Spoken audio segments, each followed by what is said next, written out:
चलिए, बीजेपी की पीसी हो रही है, संबित पात्रा क्या कुछ कह रहे हैं इस बीच सुनिए।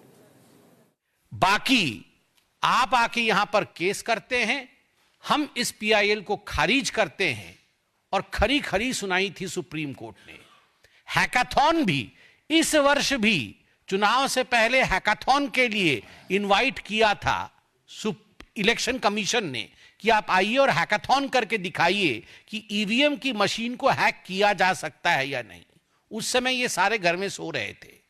एक भी कांग्रेसी या एक भी इंडी गठबंधन का कोई व्यक्ति हैक करने नहीं गया था। इससे पहले भी हैकाथॉन हुआ था, उस समय भी ये नहीं गए थे, अब ये जा रहे हैं। अब जो दूसरा विषय है, ये पहली बार गंभीर मसला है और पहली बार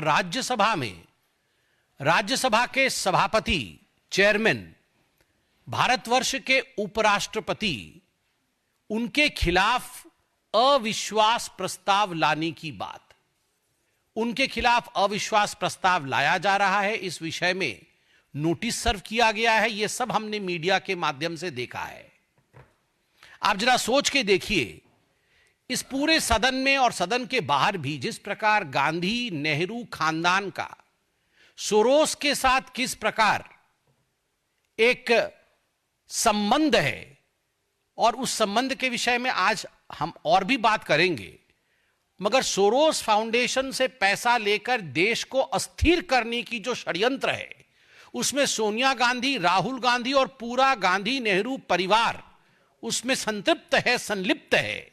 जब इस विषय को पार्लियामेंट और पार्लियामेंट के बाहर उठाया गया तो आनन फानन में कहीं ना कहीं विषय को डाइवर्ट करने के लिए, कहीं ना कहीं इस विषय से अपने आप को दूर करने के लिए, भटकाने के लिए माननीय धनखड़ जी के खिलाफ एक नो कॉन्फिडेंस मोशन लाने का प्रस्ताव कांग्रेस और उनके कुछ घटक दलों ने लिया है।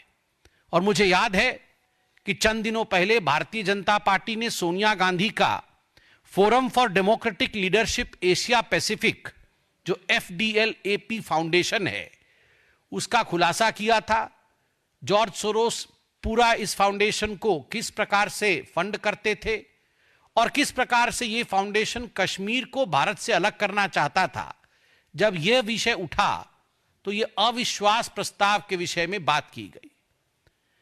दुख इस बात को लेकर है कि कांग्रेस पार्टी ये जो अविश्वास प्रस्ताव ला रही है, इससे पहले भी आप देखिए प्रधानमंत्री जी के खिलाफ अपशब्दों का प्रयोग किया गया। प्रधानमंत्री जी को भी बख्शा नहीं गया।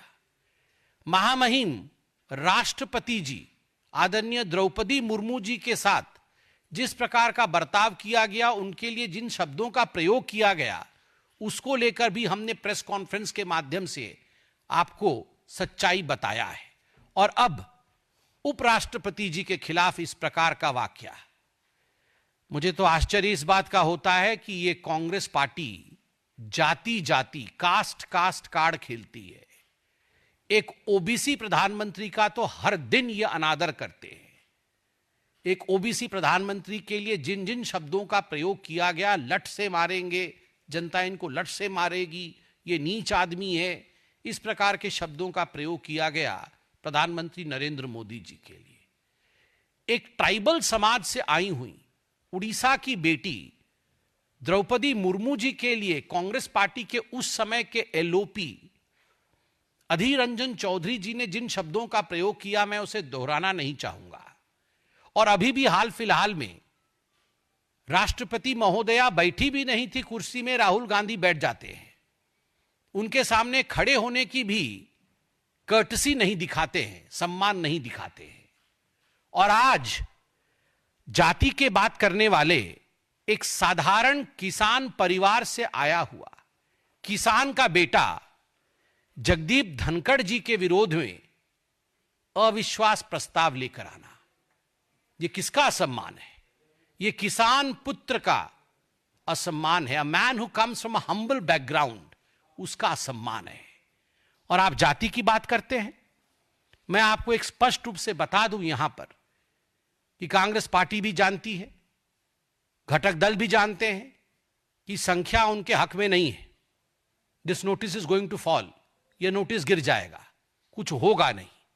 मगर केवल जाट समुदाय का किस प्रकार से असम्मान करना है, इस भाव के साथ पहली बार राज्यसभा के पटल पर कोई पार्टी राज्यसभा के सभापति के खिलाफ इस प्रकार की नोटिस लाने की हिमाकत कर रही है।